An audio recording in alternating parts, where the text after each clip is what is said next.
Olá, boa tarde. Estamos começando mais um programa Palavra Aberta e hoje nós vamos discutir um tema muito importante e atual.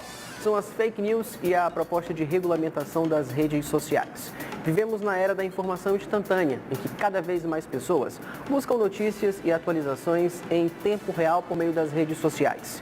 E, infelizmente, isso também levou ao aumento da propagação de notícias falsas. O projeto de lei das fake news, que tramita atualmente no Congresso Nacional, surge como uma tentativa de enfrentar esse desafio, buscando responsabilizar quem de fato dissemina informações falsas. Mas quais seriam as implicações dessa regulação? Além disso, o poder das Big Techs é um tema que não pode deixar de ser falado. Estas empresas possuem uma influência sem precedentes na maneira como nós nos comunicamos e compartilhamos informações. E para nos ajudar a entender melhor sobre essas questões complexas, nós vamos conversar a partir de agora com o jornalista em Relações Públicas, Iraildo Mota. Boa tarde, seja muitíssimo bem-vindo ao Palavra Aberta. Já estava na hora de você estar aqui. Muito bem, um prazer estar aqui conversando com você que tem na profissão de jornalista um papel muito importante e um compromisso muito grande com essa comunicação mais plural. Estou aqui à vontade para responder as questões e vamos falar do Palavra Aberta. Coisa boa. Temos muitos assuntos, mas antes da gente iniciar de fato, entrar de fato nesse tema, a gente vai conhecer um pouquinho mais do Iraildo, conhecer mais quem está aqui do outro lado. O Iraildo Mota é empreendedor social, jornalista, relações públicas, é pós-graduado em gestão de comunicação corporativa, com MBA em gestão de empresa, fundador e CEO da Escola Técnica de Comunicação com Rádio do Brasil e da agência Aliança Brasil Comunicação. É presidente do Instituto ILEV, integrante do coletivo de comunicação Intervozes, também é criador e coordenador de projetos sociais como Mulheres de Visão, possuindo ainda experiências na área de comunicação organizacional, elaboração e gerenciamento de projetos de comunicação. Tá certinho? Tudo certo. Tem outras coisas aí, né? Pai de 4 filhos. É coisa boa. Mas vamos lá, faz parte.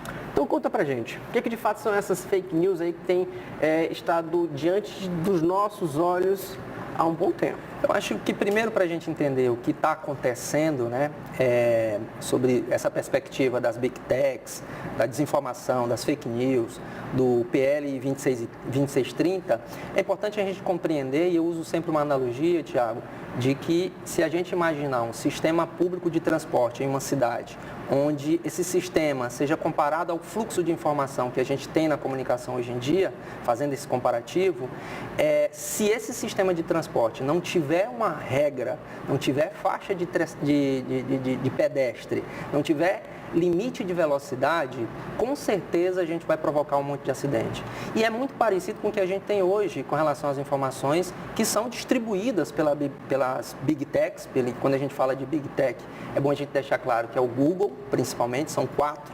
Google, Facebook, que tem lá o Meta, que é o Instagram, o WhatsApp e o TikTok. Então, essas 4 plataformas, elas dominam essa distribuição de conteúdo digital, eu diria, no planeta, no Brasil, de maneira muito mais intensa. Portanto, o que está acontecendo hoje é que essas plataformas, elas não têm responsabilidade sobre o que passa por elas.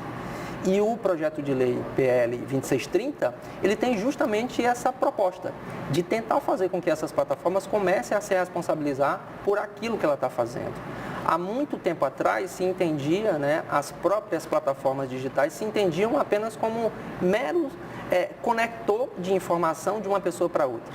Mas a partir do momento em quanto ela regula quem vai receber, quando vai receber, que hora vai receber e o alcance desse recebimento de informações e quais as informações vão chegar para as pessoas e quais pessoas, ela tem um papel central de que ela precisa assumir as responsabilidades sobre aquilo que o algoritmo tem feito nessa distribuição. Ou seja, não é justo a gente ter apenas, comparando de novo ao sistema de transporte, apenas 4 plataformas privadas, é bom que se diga, que ganham muito dinheiro controlando todo o fluxo de informação que a gente tem no planeta Terra.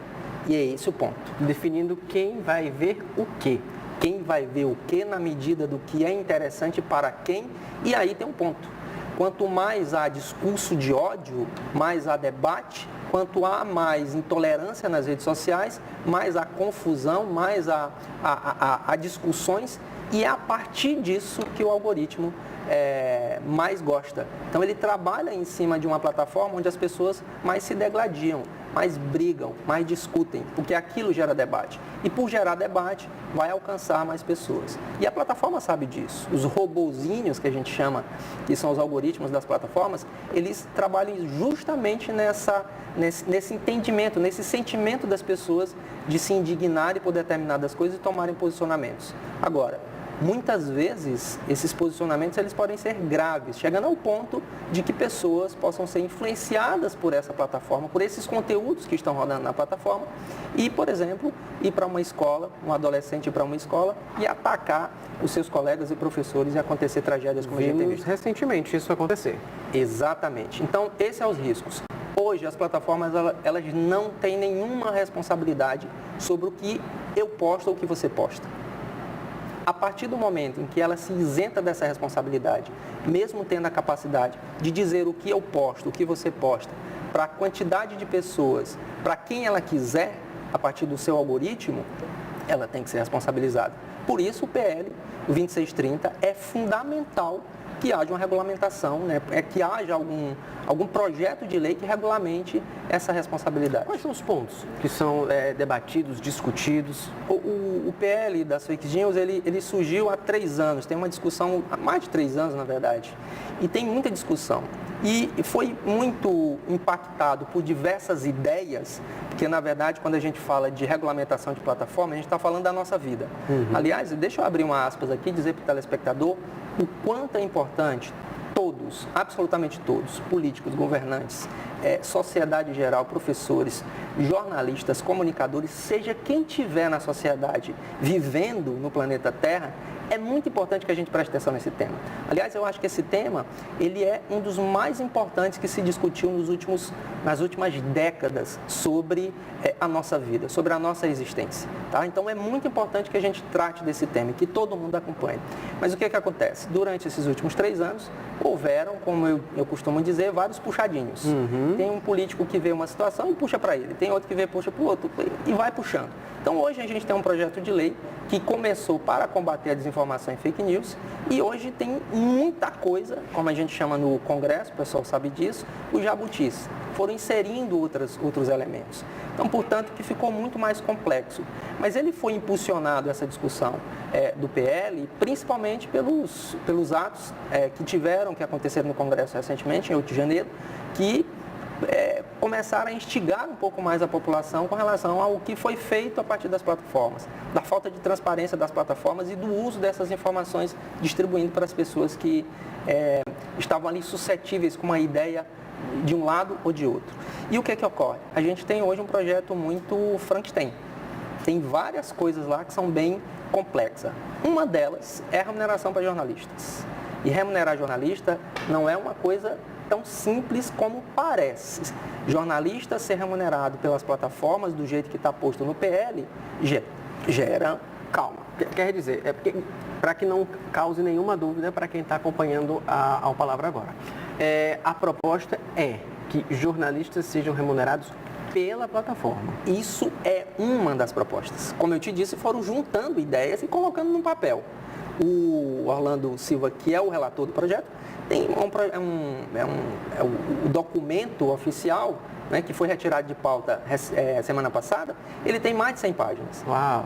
Né, mais de 100 páginas. E foram deputados colocando determinadas situações. Uma delas é essa questão da remuneração dos jornalistas. A gente pode aprofundar um pouco mais. Mas tem outras coisas que são peculiares a esse projeto também, comparado a outras situações que têm acontecido no mundo. Que é, por exemplo, a remuneração do direito autoral das pessoas, né, dos artistas, da cultura, que também exige uma série de regras, uma série de detalhes que são muito importantes.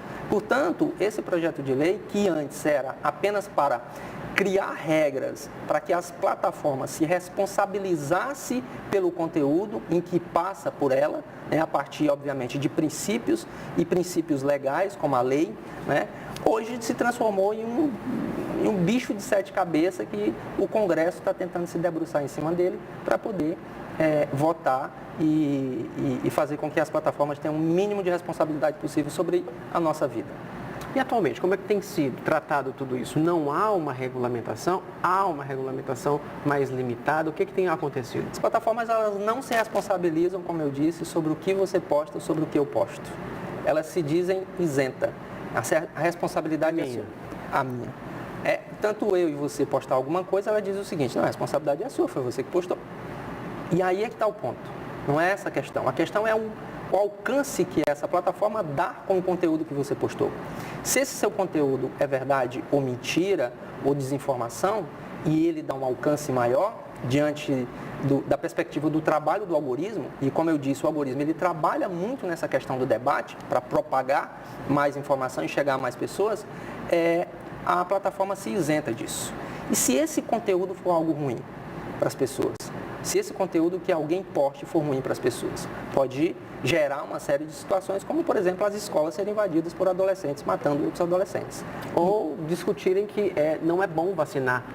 Ou falarem sobre, ainda mais sobre a polarização política com determinados vieses, enfim. Exatamente. Então, é por isso que é urgente. É urgente a gente pensar no processo de regulamentação da plataforma. O PL, ele tem essa perspectiva, tem essa expectativa e, de novo, ele se construiu diante de várias discussões, a tal ponto de virar, como eu disse, um monte de informações e um monte de temáticas, né? E aí tem várias situações que são muito peculiares, que a gente precisa colocar uma lupa de maneira muito precisa, para poder definir se aquilo é bom ou ruim. É por isso que tem essa completa polarização de uns acreditarem bastante que esse é o caminho e outros condenarem, até falando da liberdade de expressão? Acho que se confunde muito essa questão da liberdade de expressão. Quando se posta alguma coisa, quando se faz alguma coisa, ou quando se fala alguma coisa, que vá ferir as outras pessoas, Thiago, a gente não pode entender isso como liberdade de expressão. Isso é crime. Né? Então, não é a liberdade pela liberdade. Eu até costumo usar o exemplo de, existe uma liberdade de expressão que é a liberal e existe uma liberdade de expressão que seria a republicana. A liberal é que tudo pode. E essa liberal, ela está a partir do indivíduo. O indivíduo pode dizer o que ele quiser. Mas a republicana, ela prevê preceitos, ela prevê que eu vivo em sociedade. E nem tudo que eu digo é realmente importante ou que talvez o que eu diga pode prejudicar a vida das outras pessoas. Portanto, há essa confusão aí no meio. Não é simples de se compreender, mas é importante que a gente entenda e comece a pensar do quanto essas plataformas, pela sua capacidade de alcance, perceba só um dado, 92% do conteúdo de busca da internet no mundo é do Google. Uau, é muita coisa. Então, olha a quantidade de pessoas que estão se formando pelo Google, 92%. E quando se há esse monopólio, a gente precisa prestar atenção, porque ela está ganhando muito dinheiro. E esse dinheiro, ele fortalece um monopólio, um oligopólio de comunicação, do qual tem um poder absoluto sobre as coisas, mudando eleições, mudando o meu pensamento, mudando a minha forma de vestir, mudando como as empresas pensam e como as pessoas tratam as outras pessoas, inclusive em perspectivas de crime, como racismo, intolerância, violência doméstica, enfim. Então, não há dúvida de que a gente precisa regulamentar. E esse ponto que diverge de muitas pessoas. Tem algumas pessoas que são mais ligadas a um movimento liberal individual, onde se regulamentar vai censurar. E regulamentação de plataforma não tem nada a ver com censura. Pelo contrário, imagina de novo o sistema de transporte sem regra, sem faixa de pedestre. O que ia acontecer? Bagunça. E gente morrer. E é o que está acontecendo. E a gente não pode permitir que isso aconteça. Aliás, quando eu digo que isso é um assunto dos mais importantes na atualidade, Thiago, é porque se a gente não começar a trabalhar esse processo de regulamentação agora, quando chegar a inteligência artificial que já está aí, batendo na porta, a gente não vai ter mais domínio sobre a gente. Então a gente vai perder o senso crítico e viver uma realidade que a gente já está vivendo ali, uma falsa realidade no digital, e a gente viver uma outra realidade que não vai ser a nossa. E isso é grave. Muito bom, papo maravilhoso. Mas a gente vai fazer um rápido intervalo. Você que está acompanhando Palavra Aberta, não sai daí não, porque a gente volta já.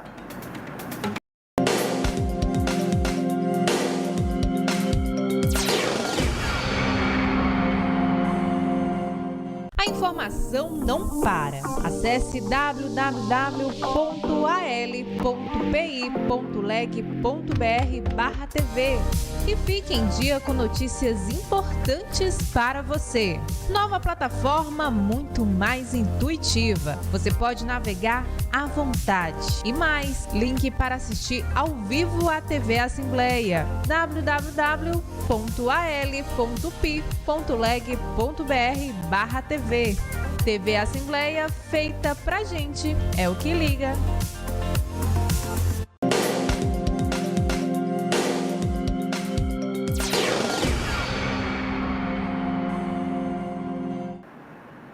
E nós já estamos de volta com o programa Palavra Aberta e claro que vamos continuar conversando com o jornalista Iraildo Mota sobre fake news e a regulação das redes sociais. Iraildo, conta pra gente, nós já abrimos o primeiro bloco, falamos de certa forma das Big Techs, mas eu queria aprofundar um pouco mais essa discussão. Foi ventilado em alguns sites, algumas redes sociais, que havia um aspecto contrário delas o projeto de lei, fazendo com que algumas notícias dos aspectos contrários se sobrepôs à questão do aspecto favorável. Como é que fica essa relação? Não é simples, mas é plenamente, vamos dizer, compreensivo de que pessoas que viviam usando da plataforma para disseminar algumas informações a partir de ideologias próprias, de pensamentos próprios, dos quais muitas vezes não estavam fundamentados na realidade, ou na verdade, ou nos fatos em si, eles não queiram uma regulação. Então, o que é que eu vou mexer nisso, se está dando certo para mim? Se eu estou conseguindo dizer o que eu quero? E lutem o lucro. E lutem, e as plataformas lucram com isso. Porque quanto mais polêmica nas redes sociais, mais o algoritmo vai gostar, mais as pessoas também vão debater aquilo ali. E a plataforma, sem nenhuma responsabilidade com relação a esse conteúdo que está posto, porque não tem, ela fica ali apenas lucrando. E quando isso é injetado dinheiro, quando é colocado dinheiro para disseminar esses pensamentos que nem sempre estão pautados nos fatos ou na realidade, a plataforma ganha mais ainda. Ela ganha duplamente. E fica ali de braços cruzados, olhando o tempo passar, olhando as pessoas fazerem essa confusão toda na nossa vida e ganhando dinheiro. Então, esse é um ponto importante. Por isso que o PL, ele tem 3 pontos que eu acho que são fundamentais, que ele cobra de que as plataformas comecem a se posicionar num aspecto legal. O primeiro delas é fazer com que essas plataformas se responsabilizem, no mínimo, pelo conteúdo criminoso que ela ajuda a distribuir. É mais do que justo. Você concorda comigo? A instituição, a empresa, que é uma empresa privada, as Big Techs, elas estão ganhando dinheiro. É mais do que justo de que ela se responsabilize pelo aquele conteúdo que está lá. Então, acho que a primeira coisa que o PL traz de maneira muito clara e muito importante para todos nós é que ela se responsabilize por esses conteúdos, impulsionados principalmente. E impulsionado, para quem não sabe, é quando eu coloco dinheiro para aquele meu post e para mais pessoas, ela seja criminalizada ou seja responsabilizada, melhor dizendo. A outra questão, Thiago, que eu acho que é fundamental também, é que o PL, ele cria um dispositivo legal, onde haja um protocolo de segurança. A gente, vez por outra, vê aí temas que são muito sensíveis, As crianças invadindo escolas, como a gente já repetiu aqui algumas vezes, enfim, cometendo barbárie. Então, quando tiver algum tipo de situação onde enseje um cuidado maior da sociedade, a respeito daquela temática, a PL, ela prevê que as autoridades mande uma carta, mande um comunicado, que é um protocolo de segurança dizendo o seguinte: olha, tomem cuidado, porque esse assunto ele pode implicar em diversas situações. Acho que isso é muito importante, porque senão vai virar barbárie. Se a gente deixar na mão de qualquer um sem filtro, pode ser que a gente tenha ali de um lado aquela liberdade individual, mas a gente peque e falhe na liberdade coletiva, que é o que realmente importa para a gente viver em sociedade. E por último, e eu acho isso fundamental, entre tantas coisas que o PL propõe, é justamente sistematicamente publicar um relatório sobre a mudança do seu algoritmo. Como é que esse algoritmo está fazendo e quais foram as mudanças que ele fez? Porque o algoritmo é aquele robozinho que propaga as nossas informações, os nossos posts, que faz com que o alcance chegue em mais pessoas, ele constantemente é mudado. E a gente não sabe como é que é essas mudanças. A gente recebe um relatório qualquer, como outra pessoa recebe, mas a gente não sabe quais são os riscos dessa mudança. E aquele aceito do termo de quando você entra na plataforma é extremamente perigoso, né? Exatamente. Então, se você hoje não está dentro das plataformas, você está fora de várias coisas. Do seu negócio, da sua profissão, não é? Enfim, tem uma série de questões que envolvem a necessidade hoje de a gente estar na plataforma. A gente tem dito muito que as plataformas, as redes sociais, elas são tão importantes de um jeito na nossa vida hoje que a gente precisa regulamentar. Ela tem que ser como se fosse, aí é uma defesa minha, pessoal, de que seja como se fosse uma estatal. Não é que estatal para controlar, mas que ela tivesse ali um mínimo de responsabilidade da qual a minha vida tivesse mais segurança naquilo que eu escuto ou naquilo que eu distribuo também. E que os filtros foram mais claros. Hoje, os filtros que a gente tem com relação à distribuição de conteúdo na plataforma é totalmente da plataforma, de 4 plataformas. Isso é muito poder. Isso pode explodir a qualquer momento. E o que o país está fazendo hoje, o Brasil está fazendo hoje, assim como a Austrália já fez, assim como o Canadá, os Estados Unidos também está nesse processo, enfim, a Europa, vários países. Então não é nada isolado aqui, não. Exatamente. É justamente tentar minimizar esses impactos negativos para as pessoas. Porque uma coisa é você me dizer o seguinte, olha, eu posto o que eu quiser na hora que eu quiser, eu assisto o que eu quiser na hora que eu quiser. Não é bem assim. Você e eu talvez tenhamos esse esclarecimento. Mas uma outra pessoa, uma adolescente que está passando por uma fase difícil, que começa a receber conteúdos sistemáticos de depressão, essa criança pode fazer algo inesperado. E é sobre esse aspecto que a gente precisa avaliar também.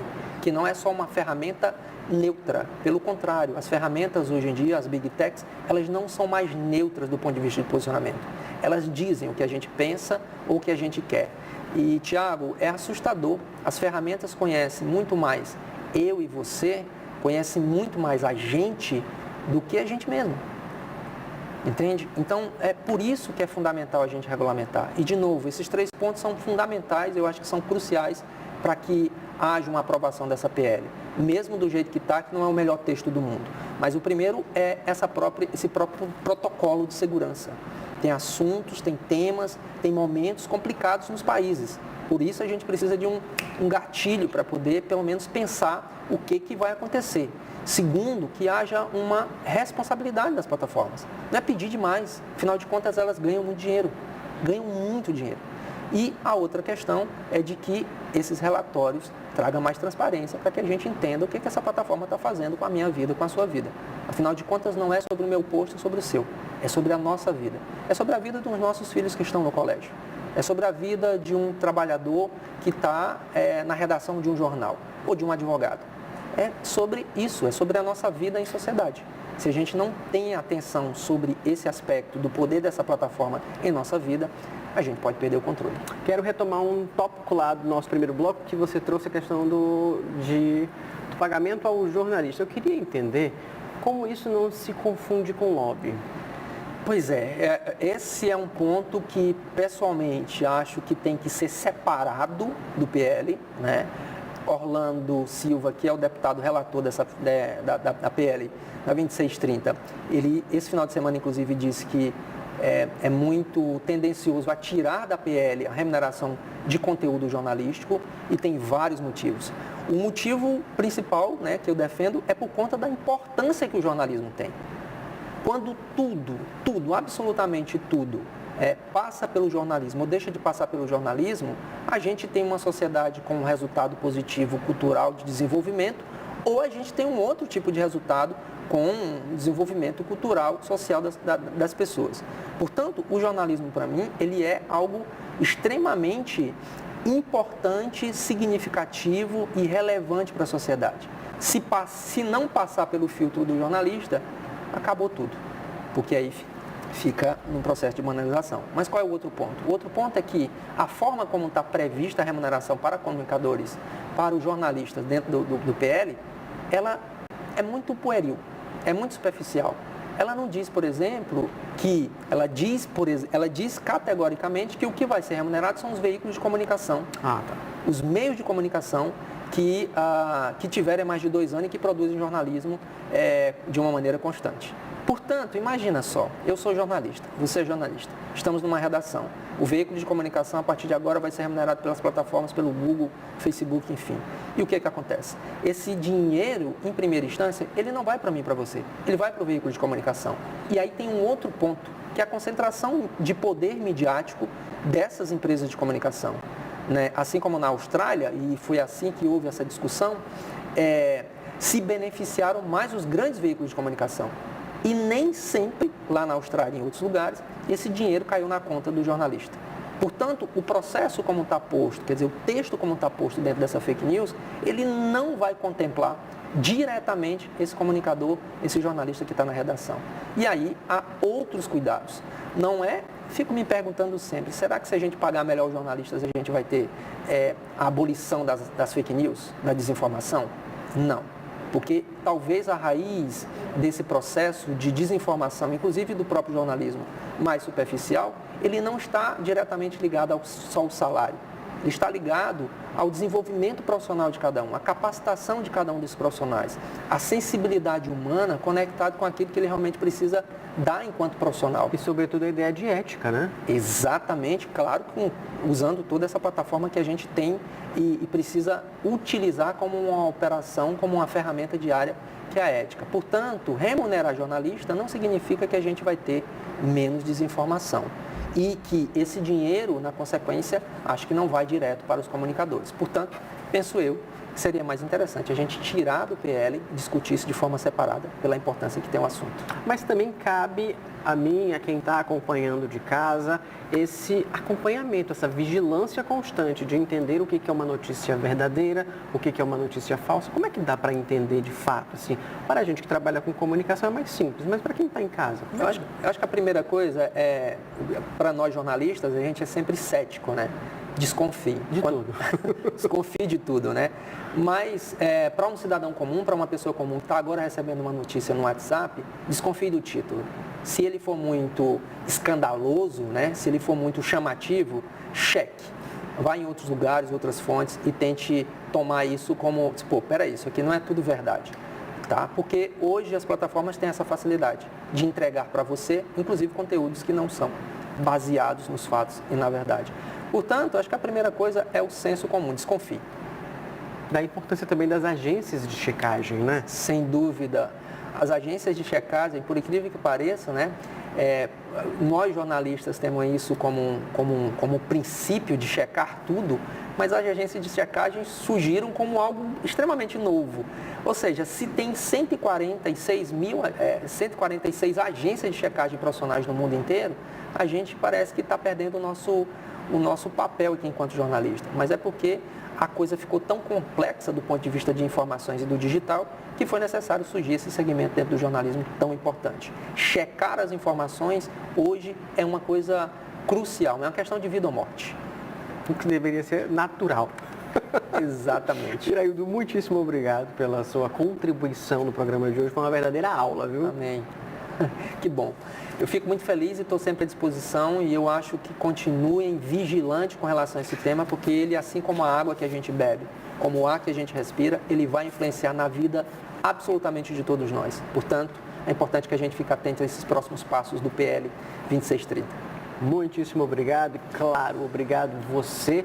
A gente fica por aqui, mas continue ligado na programação aqui da TV Assembleia, canal 17.1. Nosso encontro acontece sempre de segunda a quinta-feira, às 2h30 da tarde, mas a qualquer hora você pode acessar as nossas redes sociais para assistir esta e outras edições deste programa que é feito com muito carinho para você. Até o próximo Palavra Aberta e, claro, que eu conto sempre com a tua audiência. Tchau, tchau!